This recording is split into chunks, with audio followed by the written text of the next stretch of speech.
சரியா? Hi guys, நம்ம மீன் குட்டி என்ன பார்க்க போறோம் வாங்க.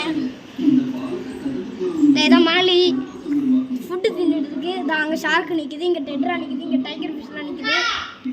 இதுல இருக்கிறது இதான் மான்ஸ்டர் ஃபிஷ் தான் ஓடுது.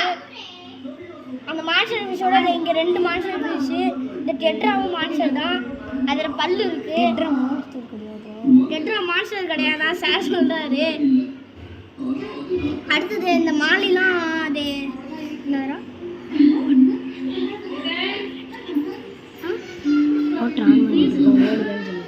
மோட்டர் ஆணி மட்டும் ஓடல அது நம்ம அப்புறமா பார்த்துக்கலாம். ஓடுது டேங்க்குள்ள இது ஓடுது. இந்த லூஸு இந்த செடியெல்லாம் போட்டு வச்சிருக்கோம். நான் கொஞ்ச நேரம் இருந்துட்டாரு. இந்த வீடியோ பிடிச்சிருந்தா சப்ஸ்கிரைப் பண்ணிடுங்க மக்களே. டிங்.